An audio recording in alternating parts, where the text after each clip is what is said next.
Wilson Faustino Júnior, eu sou engenheiro agrônomo e mestre em ciência florestal pela Universidade Federal dos Vales do Jequitinhonha e Mucuri, campus Diamantina. Atualmente eu sou doutorando do programa de pós-graduação em produção vegetal e eu atuo no manejo integrado de pragas sob a orientação do professor Dr. Marcos Alvarenga Soares. Como requisito da disciplina de Seminários 1, eu venho fazer a minha apresentação, intitulada Desenvolvimento Tecnológico em Plantas Transgênicas e a Análise de Riscos sobre Organismos Não-Alvo. Nós escolhemos falar sobre esse tema devido à sua relevância, já que os transgênicos eles são utilizados no Brasil desde 1998, e as plantas transgênicas com a característica de resistência aos insetos, elas são comercializadas no nosso país desde 2005. Então, apesar dessa tecnologia já estar bem consolidada, ser bem aceita hoje em dia, contribuindo para a segurança alimentar, ainda pode causar algumas incertezas em relação a esse tema.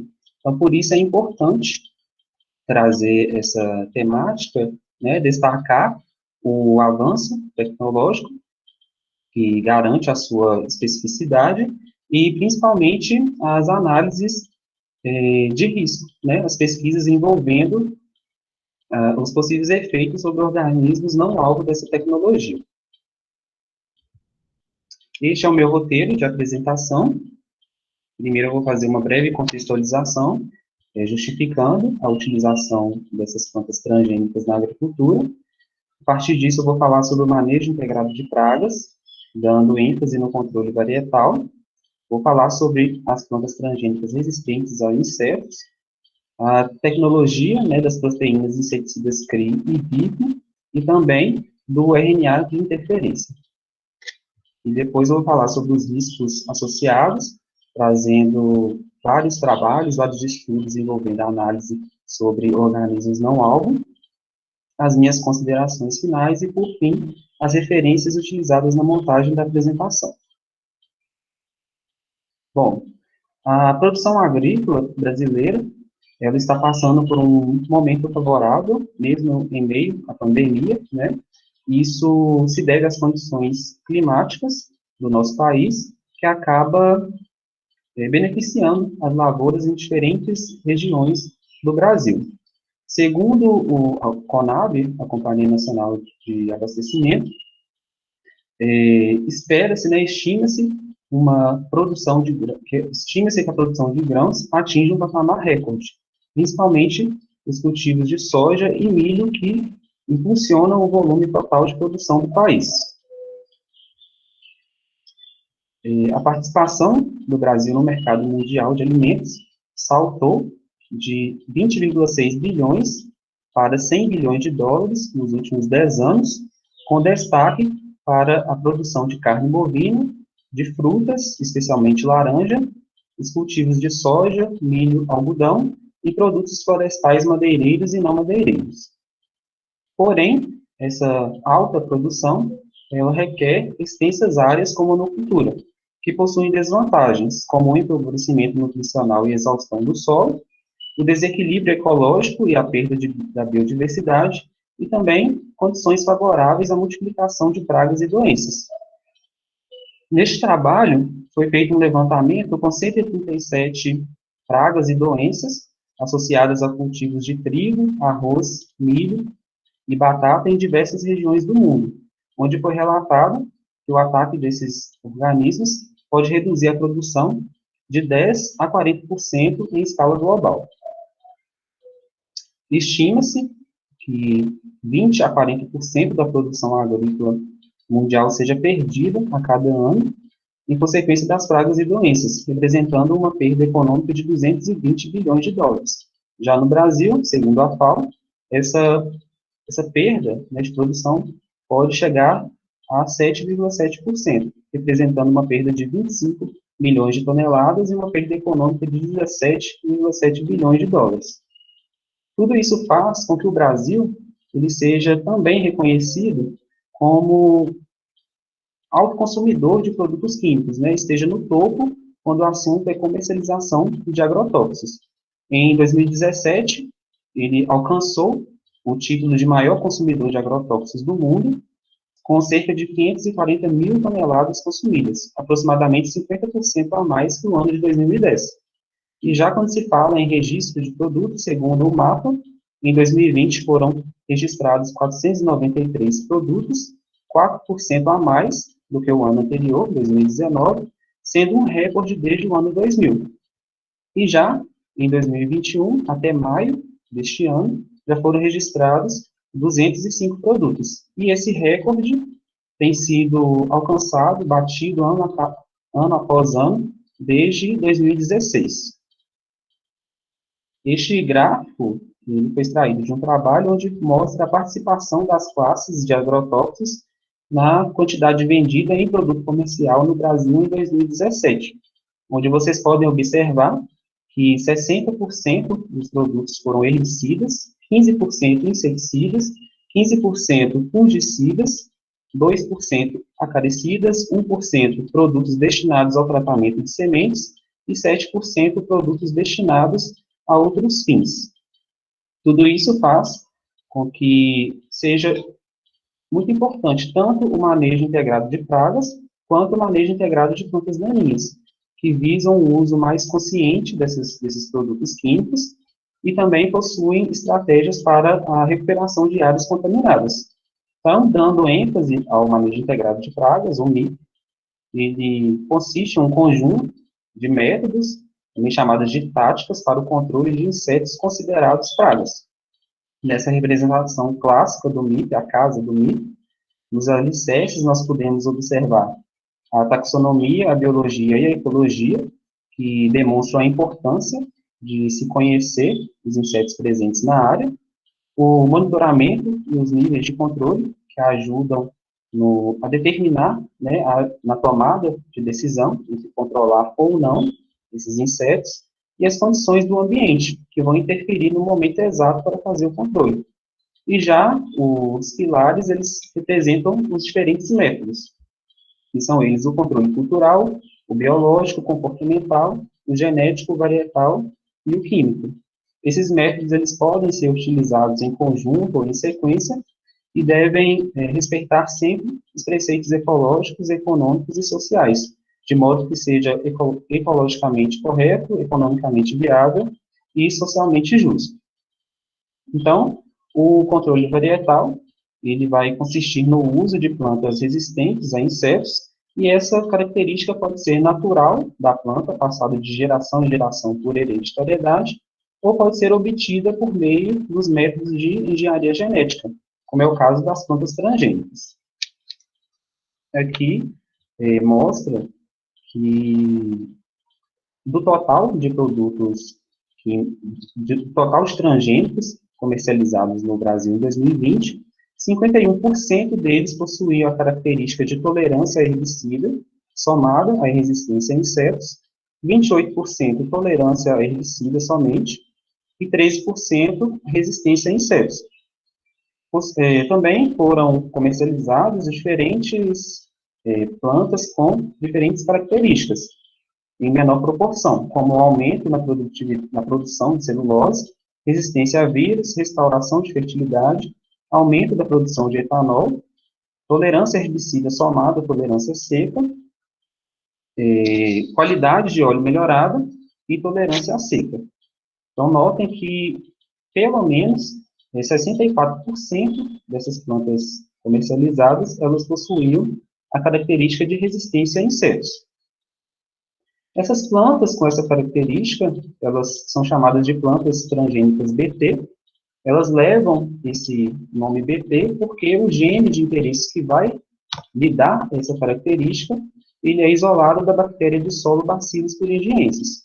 Então, nessa figura, mostra o processo de obtenção, de produção de uma planta transgênica, onde é feito o isolamento do gene de interesse, e ele vai ser inserido na célula vegetal por meio de biobalística ou outros métodos, como o uso da Agrobacterium tumefaciens, a eletroporação ou a microinjeção. E a partir disso, então, vai ser feito a seleção das células transformadas, a análise de expressão gênica e, a partir disso, a regeneração das plantas transgênicas.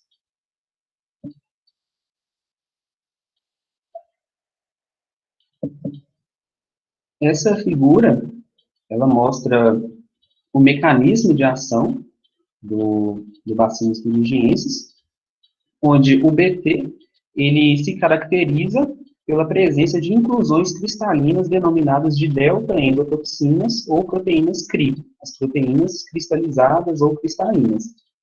Então, aqui, exemplifica a ingestão de uma lagarta, né, se alimentando do milho ou algodão que contenha essa tecnologia, onde o cristal tóxico ele vai ser ingerido pelo inseto e solubilizado pelo pH alcalino das lagartas, liberando e ativando as toxinas, e essa toxina ativa, então, vai se ligar a receptores específicos nas células do intestino médio desses insetos, e aí, a partir disso, vai ocorrer, então, a inserção da membrana, que vai fazer com que ocorram poros nessa membrana do intestino, levando à lise celular. Então, o inseto ele vai morrer por septicemia, ou seja, essa inserção na membrana vai fazer com que ocorram esses poros, e esses poros vão fazer com que o intestino se rompa. E a partir disso, a lagarta, ela, então, primeiramente, ela vai parar de se alimentar e vai morrer por infecção generalizada. Essa exigência do pH alcalino, de certa forma, acaba sendo uma limitação dessa tecnologia, porque o pH ele permanece alcalino até o terceiro estágio de desenvolvimento da lagarta. A partir disso, a proteína ela não consegue ser tão ativa a esse inseto. Então, acaba que é eficiente até o terceiro estágio de desenvolvimento do inseto. Além das proteínas CRI, alguns milhos e híbridos e milhos e algodões recentemente introduzidos, eles possuem as proteínas inseticidas VIP. A atividade inseticida delas vai ser praticamente a mesma. O que muda são os receptores de ligação no intestino do inseto, que vão ser diferentes, né? E também o modo como elas são produzidas por Bacillus thuringiensis. Enquanto as proteínas CRI, que são proteínas cristalizadas, insecticida crystal proteins, são produzidas na fase estacionária e acumuladas na célula-mãe durante a esporulação. As proteínas VIP, que são as proteínas vegetativas, elas são produzidas na fase vegetativa de crescimento e de esporulação, fazendo com que aumente a toxicidade das proteínas CRI, onde até o momento não existem relatos de resistência de insetos a essas proteínas. Quando se fala de transgênicos, é comum também falar sobre piramidação ou evento piramidado, que consiste na combinação de 2 ou mais genes em um só híbrido. Essa combinação, então, pode fazer com que sejam inseridas mais de uma característica em um produto, como, por exemplo, resistência a insetos somado à tolerância a herbicida, ou pode também potencializar uma determinada característica, como a expressão de mais de uma proteína. Aqui eu trouxe 2 exemplos de híbridos de milho, onde o primeiro é o milho Hercolex 1, que expressa a proteína CRI1F para resistência a insetos e possui o gene PAT para tolerância ao herbicida glufosinato de amônio. Já o milho PowerCore Ultra, ele vai expressar 4 proteínas inseticidas, proteínas CRI e também a proteína VIP, e possui 2 genes, o CP4-EPS-PS e também o PAT, que vai lhe conferir tolerância ao herbicida glifosato e glufosinato de amônio.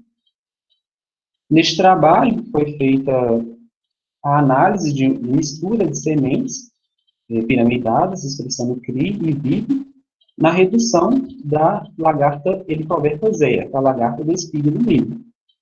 Então, foram adotados diferentes estruturas de refúgio, o refúgio tradicional, estruturado em bloco, em faixa, e também foi feita a mistura, o refúgio em mistura de sementes, em diferentes proporções, onde foi identificado que o milho, expressando CRI1AB e VIP3A20, mais uma proporção de 10 a 30% de mistura com milho não BT, foi capaz de reduzir a população dessa lagarta em mais de 70%. Com o avanço da biotecnologia, já possui, né, plantas transgênicas com a tecnologia do RNA de interferência. Então, a interferência por RNA ou RNA interferente, ele é um mecanismo celular responsável pelo silenciamento gênico pós-transcricional que vai atuar sobre o RNA mensageiro. Então, o RNAi, ele vai promover a quebra do RNA mensageiro e isso vai fazer com que ocorra o silenciamento da sua tradução em uma determinada proteína. Aqui à esquerda, eu coloquei uma figura que ilustra, né, a produção da proteína, só para a gente relembrar, onde o DNA ele vai ser transcrito em um RNA, que após o processo de splicing, vai dar origem ao RNA mensageiro. Esse RNA mensageiro, então, vai ser exportado para o citoplasma e traduzido em uma cadeia polipeptídica que, depois do dobramento, vai gerar uma proteína. E essa proteína, ela pode ser responsável por diferentes sínteses, comandar diferentes funções no corpo do organismo.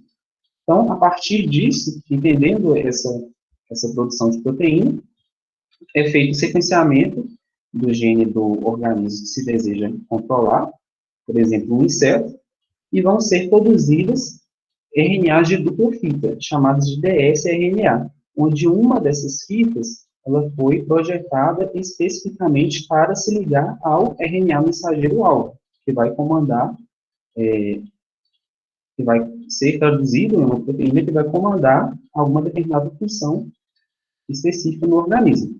Então, a partir que o inseto ele ingere o material, esse dsRNA, ele vai ser clivado por uma proteína chamada, por uma enzima chamada DISA, e ele vai ser clivado em pequenos RNAs de interferência, chamados de siRNAs. A partir disso, um complexo proteico, chamado RISC, vai analisar o citoplasma, vai encontrar esses pequenos fragmentos, siRNAs, degradando uma das fitas, permanecendo aquela que foi projetada, especificamente para se ligar ao RNA mensageiro-alvo. Aí, a partir disso, o complexo RISC ele vai analisar o citoplasma em busca daquele RNA mensageiro. E, à medida que ele encontra, ocorre a ligação, e após a ligação, esse RNA mensageiro ele vai ser degradado, ou seja, o gene vai ser silenciado e vai ser, então, impedido, né, a sua tradução numa proteína vital para o inseto. No Brasil, ainda não temos plantas com essa tecnologia liberadas comercialmente, mas nos Estados Unidos, em 2017, foi liberada a primeira planta transgênica contendo essa tecnologia com atividade inseticida. Foi o milho, de nome comercial Smart Stax Pro, que além das proteínas CRI, ele também possui essa tecnologia do RNA de interferência para o controle de larvas da diabrótica virgípera, que possui um difícil controle, porque ela se desenvolve no subsolo, se alimentando das raízes do milho. Então, foi feito o sequenciamento desse inseto, identificado o gene de nome SNF7, que é um gene essencial para o seu crescimento e desenvolvimento. A partir disso, então, os siRNAs presentes nesse milho, eles vão reconhecer os RNAs mensageiros expressos por esse gene, pelo gene SNF7. E a partir disso, então, vai ocorrer o silenciamento desse gene, a larvinha, então, não vai conseguir se desenvolver e vai acabar morrendo. Essa tecnologia, ela possui vantagens, como a sua alta especificidade, já que qualquer RNA mensageiro de uma célula pode ser degradado de forma específica via essa tecnologia, a sua versatilidade, porque é possível desenhar moléculas de dsRNAs específicas para uma espécie praga, ou até mesmo capaz de afetar múltiplas pragas. Por exemplo, se é identificado um gene em comum com diferentes espécies de uma mesma família. Então, pode ser desenhado essas moléculas de dsRNAs que vão ser capazes de controlar essas diferentes espécies de uma mesma família. E também o seu caráter sistêmico, já que após ser ativado em uma célula, vai ser transmitido um sinal para que as outras células sejam ativadas também. Esse gráfico ele mostra a adoção de plantas transgênicas no Brasil, onde do total de plantas transgênicas de algodão cultivadas em 2020, 99% foram realizadas com o algodão transgênico, assim como 98% da soja e 91% do milho. Aqui tem também a cana-de-açúcar BT, que permaneceu com apenas 1%. Isso porque a tecnologia ela foi liberada em 2018 e ainda está nesse processo de adoção. E outro ponto também que contribui, né, para que ela permanecesse com essa baixa porcentagem foi o fato de que existiam muitas incertezas relacionadas ao açúcar produzido, né, por essa cana transgênica. Mas existem diferentes trabalhos que mostram que não possui nenhum efeito negativo e que essas cultivares transgênicas, elas são tão produtivas quanto as cultivares comerciais. Aqui é a adoção por tecnologia, onde do total do algodão cultivado, 79% possuía a resistência a insetos somada à tolerância a herbicidas e 20% somente tolerância a herbicidas, e 1% convencional. Já na soja, 74% era resistente a insetos e tolerante a herbicidas, 24% tolerante a herbicidas e 2% convencionais. E no milho, 90% era resistente a insetos e tolerante a herbicidas, 1% somente tolerante a herbicidas e 9% convencionais. Então, mais uma vez, como foi dito anteriormente, né, as plantas transgênicas, elas possuem uma alta adoção comparadas às convencionais. Algumas pessoas, principalmente aquelas que não são ligadas à área, elas podem estranhar essa questão da alta adoção de plantas transgênicas e também o alto consumo de produtos químicos. Parece que a conta não fecha, não faz sentido, né? Mas existem dois pontos a serem observados. O primeiro é que existem poucas culturas transgênicas resistentes a insetos no Brasil, como eu disse, somente soja, milho, algodão e cana-de-açúcar. E existem uma infinidade de outros cultivos de expressão econômica no país que exigem, de certa forma, a aplicação dos produtos químicos. Outro ponto também é que essa tecnologia ela é predominantemente destinada ao controle de lepidópteros, que são as lagartas, né? E existem também uma infinidade de outros insetos distribuídos em diferentes ordens que não são alvo dessa tecnologia. Aqui eu só coloquei dois exemplos que eu encontrei de milho que expressam proteínas específicas para coleópteros, que é o milho VT-Pro3, que expressa CRI1A105 e CRI2AB2 para lepidópteros e CRI3DB1 para coleópteros, os dois outros, e o milho Herculex Extra, que expressa CRI1F para lepidópteros e CRI34 e 35AB1 para coleópteros. Mas essa tecnologia ela também possui alguns riscos associados. O primeiro deles é a seleção de indivíduos resistentes. Nós usamos esse termo seleção, porque devido à pressão de seleção, pode ocorrer esses insetos resistentes, né? Então, por isso, a importância de se adotar as áreas de refúgio. Aqui, como exemplo, tem o cultivo de milho BT, com uma área de refúgio de 10% de milho não BT, onde essa área ela vai permitir o desenvolvimento de insetos suscetíveis à tecnologia.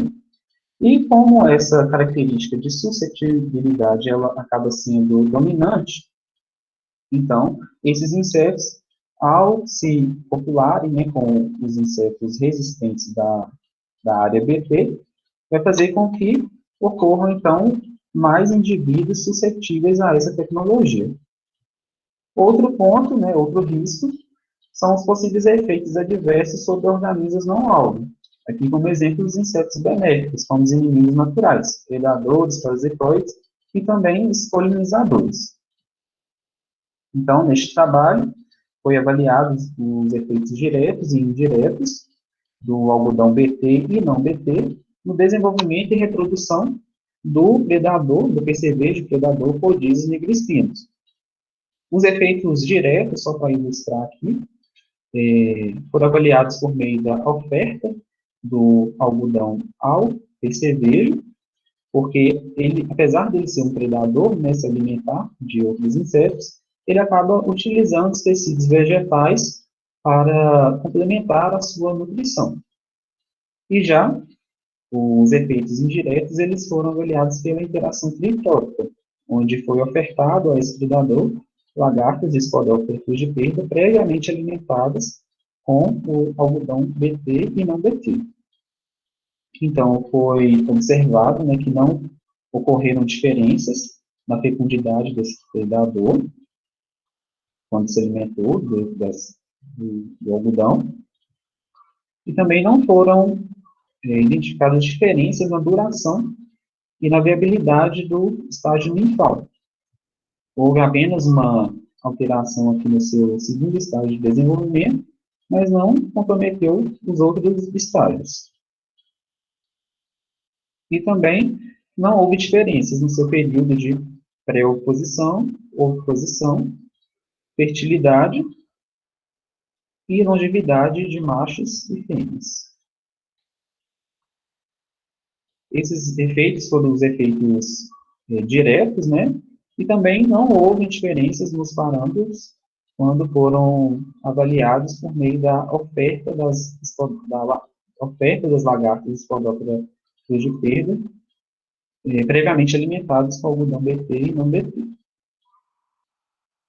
Este outro trabalho, ele foi desenvolvido por ex-alunos da universidade, sob a orientação do professor Marcos, onde foi avaliado os efeitos indiretos de diferentes proteínas CRI sobre o predador Podizes nigrispinos, com presas de Spodoptera frugiperda alimentadas com genótipos simples ou piramidados de milho BT, onde não foram também identificadas diferenças nos seus parâmetros reprodutivos, como a oposição, o número de posturas, o número de ovos por postura, o número de ninfas, a viabilidade desses ovos, o período embrionário e também na longevidade de fêmeas.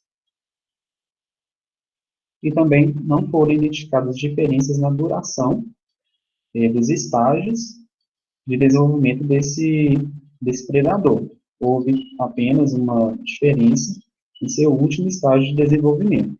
Uma hipótese, e algo que possa ter ocorrido, é que esses predadores, talvez eles não se alimentaram, não preferiram se alimentar dessas lagartas, e isso fez com que eles aumentassem o ciclo, né?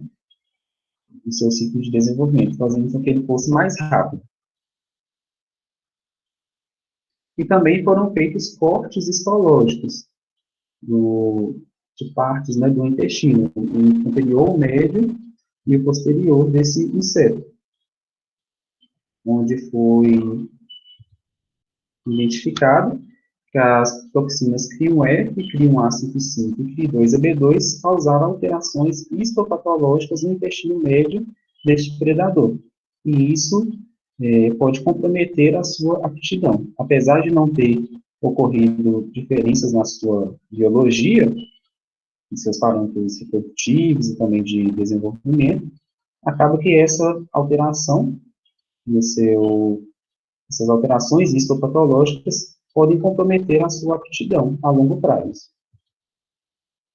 Já esse trabalho, ele avaliou a biologia do parasitoide de ovos Cryptogramma pretiosa, se alimentando de pólen de milho transgênico, onde também não foram observadas diferenças na sua porcentagem de parasitismo, na sua razão sexual e também na sua progênie. Já este outro trabalho, também com este mesmo parasitoide, eu achei interessante colocar aqui para vocês, porque avaliou o comportamento, avaliou a resposta desse parasitoide a voláteis induzidos por herbivoria de lagartas Spodoptera frugiperda em milho BT, onde os voláteis induzidos por herbivoria em milho não BT foram mais atraentes do que os BT. Os autores, eles não conseguiram explicar, né, mas isso, eles sugeriram, né, estudos mais aprofundados envolvendo essa relação dos semioquímicos. Já este trabalho avaliou os efeitos da proteína CRI78B-A1 expressa em arroz BT em larvas e adultos de abelhas Apis mellifera, onde neste gráfico mostra o consumo de pólen de abelhas adultas expostas a essa toxina. Aqui o consumo total médio, onde foram ofertadas pólen com diferentes concentrações dessa proteína, e não houve diferenças no seu consumo total médio. E também não houve diferenças no consumo médio diário durante 16 dias. Já este trabalho é um outro trabalho conduzido na UFBJM, sob a orientação do professor Marcos, em que foi avaliado o impacto de genótipos de milho transgênico e o isohíbrido convencional, pulverizado ou não, por herbicidas em populações de abelhas. Os genótipos utilizados foram o Herculex, o Powercore e também o isohíbrido convencional, e nos tratamentos em que foram feitas a aplicação de herbicidas, foram utilizados a atrazina, glucosinato de amônio e nicosulfuron. E as espécies polinizadoras identificadas no campo foram a Apis mellifera, a Tetragonistica angustula, que é a abelha jataí, e a Trigona spinifis, que é a abelha arapuá. Houve alteração entre todos os genótipos e herbicidas avaliados, onde vocês podem observar que a Apis mellifera ela foi o visitante mais frequente nas plantas de milho transgênico e convencional, independente dos tratamentos com herbicidas. Isso porque existe uma maior ocorrência natural dessa espécie no campo e ela é considerada uma espécie dominante. As proteínas inseticidas, elas não influenciaram a visitação das abelhas. Acabou que essa visitação ela foi influenciada pela aplicação dos diferentes herbicidas, que podem causar variações fisiológicas e anatômicas no milho. Isso foi identificado no genótipo Powercore, que foi mais atraente visualmente e com excelentes condições anatômicas. Então, esse genótipo ele foi o mais visitado por todas as espécies de abelha, independente da aplicação do herbicida. Já nesse trabalho, foi feito um ensaio de toxicidade in vivo, utilizando uma dieta tratada com RNA de interferência, onde também não foram identificadas diferenças no desenvolvimento e sobrevivência larval de Apis mellifera e também na emergência e longevidade de seus adultos. Os autores eles relatam que essa falta de resposta pode envolver outros fatores que devem ser melhor estudados, além da especificidade da sequência utilizada. Então, além desses possíveis efeitos sobre os insetos benéficos, né, existem também os possíveis efeitos sobre fitófagos não alvo, ou seja, sobre outros insetos considerados pragas de diferentes ordens não alvo dessa tecnologia, como os percevejos, os besouros, gafanhotos, cigarrinhas e dentre tantos outros. Neste trabalho, foi avaliado os efeitos da proteína CRI1AH1, expressa no A no transgênio, em pragas alvo e não alvo, e também no parasitoide em condições de campo e também de laboratório, onde em ambos os testes não foram identificadas diferenças na mortalidade deste besouro não alvo, Plagiodera versicolora, e também não houve diferenças no ciclo ovo adulto e na progênie deste parasitoide. Já neste trabalho, também desenvolvido na Universidade sob orientação do professor Marcos, foi analisado o comportamento e o desenvolvimento do ácaro tetrânico glutênio e também o estresse fisiológico em algodoeiro transgênico expressando as proteínas CRI1F e CRI1AC, onde as proteínas inseticidas elas não afetavam os parâmetros biológicos e comportamentais deste ácaro, porque ele mostra a transferência do CRI1AC e do CRI2AB em proteínas em algodão geneticamente modificado, em herbívoros e predadores, onde foi visto, né, que nas folhas do algodão BT foi identificada uma concentração de 1,3 microgramas de CRI1AC por grama de peso seco e de CRI2AB em proporção de 77 microgramas por grama de peso seco, onde foi visto que no PCV Geoquistos reus foi encontrada uma porcentagem de 19% de CRI1AC e 1,3% de CRI2AB, no pulgão Apis gossif e na mosca branca Bemisia tabaci, uma quantidade ínfima de 0,3% de ambas as proteínas CRI. De Tripes tabaci e Frankliniella occidentalis foi encontrada 11 a 13% de CRI1AC e 8% de CRI2AB, e no ácaro tetrânicos urticae, uma concentração muito alta de 7 vezes superior de CRI1AC e 56% de CRI2AB. Então, vocês podem observar que as quantidades, as concentrações de CRI2AB foram proporcionalmente menores do que as de CRI1AC quando comparadas aos níveis encontrados nas folhas, e isso indica uma maior estabilidade dessa proteína. Já nos pulgões e na mosca branca, essa quantidade ínfima, né, muito pequena, pode ser justificada porque esses insetos eles se alimentam de seiva do floema. E alguns estudos identificaram que o floema ele não contém quantidades significativas de proteína BT.